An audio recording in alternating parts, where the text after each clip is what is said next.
Stole no can do. And I went, what do you mean you stole no can do? He says, nah, man, I used For it for more Billie than Jean. 50 years, Daryl Hall and John Oates looked like one of the happiest partnerships in music. They gave us songs almost everyone knows. Rich Girl, Man-Eater, You Make My Dreams, Out of Touch, I Can't Go For That. They sold millions of records, filled arenas, appeared on television together, and became one of the most successful duos in American music history. To the public, they seemed inseparable. But behind the famous name was a very different story.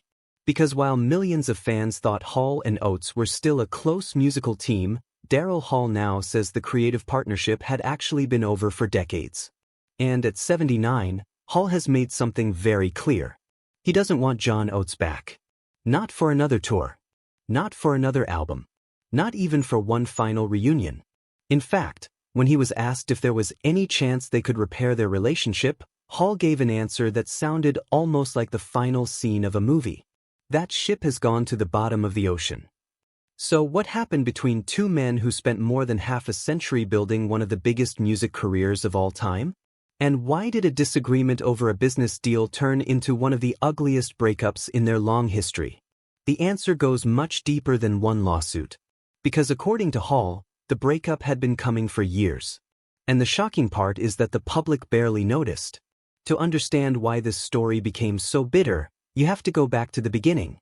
Daryl Hall and John Oates met as young musicians in Philadelphia. They were different personalities, different backgrounds, different musical instincts. But they discovered something that worked. Hall had the powerful voice. Oates brought his own musical ideas and style. Together, they found a sound that blended soul, rock, pop, and R&B. And eventually, that sound became huge. Their success in the 1970s and especially the 1980s was almost impossible to ignore. They became hit-making machines. But there was always something unusual about their partnership. They weren't really a traditional band. They didn't think of themselves as two halves of one person. Oates later explained that they saw themselves as two individual artists who chose to work together. That distinction becomes very important when you understand what happened later. Because the public saw Hall and Oates. But Hall says he always saw something different. He believed he had been a solo artist who happened to spend decades working with John Oates. And eventually, that difference in perspective became impossible to ignore. The strange thing about Hall and Oates is that their greatest success may have helped hide their problems. Every time a hit appeared on the radio, the partnership looked stronger. Every sold-out concert made the relationship appear healthier. Every television appearance reinforced the image. Two guys. One name. One career. One unstoppable machine. But behind the scenes, things were changing. The two men were no longer creating music together the way they once had. According to Hall, their creative relationship had essentially disappeared. In a 2024 interview, Hall said he and Oates had not had a real creative relationship for decades. He said the last song he wrote with Oates was back around 2000, and even that involved another collaborator. Think about that. For years, fans were watching Hall and Oates perform the songs that had made them famous. But according to Hall, the actual creative partnership behind those songs had already faded away. They were still performing together, but they weren't necessarily building the future together. And that created a strange situation. The brand continued. The concerts continued. The hits continued. But the relationship underneath it all was slowly disappearing. Hall later described the constant touring as restrictive for both of them. And then came the moment that changed everything. In 2023, John Oates wanted to make a major business move. He planned to sell his share of Whole Oates Enterprises, the joint business connected to the Hall and Oates partnership, to Primary Wave Music. From Oates' point of view, the decision was about stepping away. He later explained that the situation had become complicated by legal issues, and he was frustrated. He said the partnership was ruining his life and that he wasn't happy. His thinking was simple. If Daryl Hall had always wanted to be his own man, Oates believed he could step aside and let him do exactly that. But Hall did not see it that way. Not even close. Hall believed Oates couldn't simply sell his interest without his approval. And suddenly, the two men who had spent decades standing together on stage were facing each other in court. Hall filed a lawsuit and sought a restraining order. And this is where the story became public. The private tension that had existed for years was suddenly impossible to hide. Hall described Oates' move as the ultimate partnership betrayal. Those words changed everything. Because this was no longer just two musicians deciding to go their separate ways. This was a man who felt that someone he had trusted for more than 50 years had gone behind his back. Oates had a completely different view. He said he believed he had the right to make the decision. And he was deeply hurt by Hall's accusations. He argued that they had always been two individuals who worked together. In his mind, the partnership was never supposed to mean that one person controlled the other. And suddenly, both men were telling very different stories about the same relationship. This is perhaps the most important part of the entire story. The lawsuit did not necessarily destroy the relationship. It exposed how damaged the relationship already was. Oates later admitted that for roughly 2 decades, their relationship had been much less personal than fans imagined. He said they could show up at a concert, perform the hits, and then go their separate ways. No long creative sessions. No constant collaboration. No deep musical partnership like people imagined. Just two professionals doing the job. That revelation completely changed the way people looked at Hall and Oates. Because the image of the inseparable duo had survived long after the actual creative partnership had weakened. And Hall went even further. He said that he had always considered himself a solo artist. In other words, what fans believed was one career was, in Hall's mind, really two separate careers connected for a very long time. That might explain why the eventual breakup felt so different to each man. Oates seemed to believe he was finally stepping away from an old business arrangement. Hall seemed to feel that something much more personal had happened. And that's why the word betrayal became so important. But the business dispute wasn't the only thing bothering Daryl Hall. There was another issue that had apparently been building for years. Credit. Hall has spoken openly about feeling that his contribution to the Hall and Oates catalog was not always understood. In 2025, he made a particularly striking claim. He said that songs featuring Oates' lead vocals were songs Oates wrote, while he believed roughly 90% of the other material came from him. Whether every listener agrees with that characterization is another question.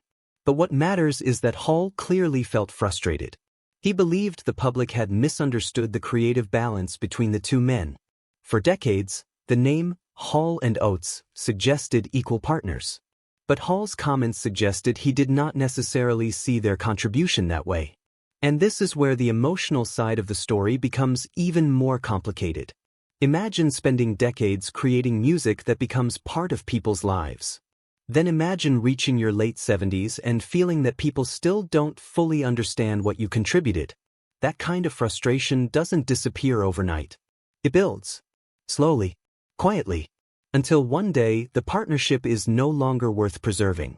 Perhaps the clearest sign that Hall had moved on came from an unexpected comparison. Hall had been working with Dave Stewart of Eurythmics. And when asked about that creative relationship compared with his partnership with John Oates, Hall didn't hesitate. He said his relationship with Stewart was more meaningful. Because, according to Hall, it was a real collaborative relationship. And he described it as being based on maturity. That was a brutal comparison. Because Hall wasn't simply saying that he enjoyed working with someone else. He was saying that the new partnership gave him something he felt was missing from his relationship with Oates. Real collaboration. Creative energy. A sense of maturity. For fans who had spent decades thinking Hall and Oates were the perfect musical team, this was difficult to hear. Because it suggested that the famous partnership may not have been as satisfying to Hall as it appeared from the outside. And that brings us to the question everyone wanted answered. Did Daryl Hall actually hate John Oates? The truth is more complicated. Hall has certainly expressed anger, disappointment, and a deep sense of betrayal. But publicly reducing the entire relationship to hate doesn't tell the whole story. What Hall has actually described is something more painful. A partnership that stopped working. A creative relationship that disappeared. A business disagreement that turned into a legal battle. And a level of disappointment that eventually convinced him there was nothing left to repair. In 2025, Hall was asked the question fans had been waiting for. Could the two men ever put their differences aside? Could Hall and Oates return? Could they perform together again? Maybe one final concert? Maybe one final tour? For many legendary acts, this is where nostalgia wins. Fans forgive. The money is enormous. The audience wants one last memory. But Hall wasn't interested. His answer was devastatingly simple. The ship hadn't just sailed. It had gone to the bottom of the ocean. Hall also spoke about disappointments and betrayals in his life, saying he had become used to them. That statement revealed something important. He wasn't talking like someone waiting for an apology. He sounded like someone who had already accepted the ending. And that's what makes the story so powerful. There was no dramatic reconciliation, no emotional backstage reunion, no surprise announcement, just acceptance. The partnership was over. Interestingly, the legal story eventually came to an end too. In August 2025, the legal dispute was resolved through arbitration, and Hall's case was dismissed after the arbitration process reached a final judgment. The details of the arbitration outcome were not publicly revealed. So there was no big courtroom victory for fans to celebrate. No public explanation of every accusation. No final document that answered every question. Instead, the legal chapter simply closed. And both men moved forward separately. That may actually be the most fitting ending. Because their relationship had already changed long before the public knew about it. The lawsuit simply forced everyone else to see what had been happening behind the scenes. So after everything we've learned, what actually destroyed Hall and Oates? Was it money? Was it ego? Was it songwriting credit? Was it the business deal? Was it years of resentment? The answer appears to be all of it. But underneath everything was one simple problem. They had become two people who wanted different things from the relationship. Oates wanted freedom from a complicated partnership. Hall wanted control over his own future. Oates believed he was making a business decision. Hall saw it as a betrayal of trust. And by the time the lawsuit became public, the creative relationship had already been dead for years. That's why the breakup feels so strange. It wasn't really the story of two men suddenly falling apart. It was the story of two men who had been slowly separating for decades. The public just didn't see it. And yet, here's the strange part. No matter what happened between Daryl Hall and John Oates, their music remains. The arguments cannot erase Man Eater. The lawsuits cannot erase Rich Girl. The disappointment cannot erase You Make My Dreams. And the end of their partnership cannot erase what they achieved together. They became one of the most successful duos in pop music. They created songs that survived generations. People who weren't even born when some of those songs were released still know them today. That is an incredible legacy. But perhaps their story teaches us something about partnerships.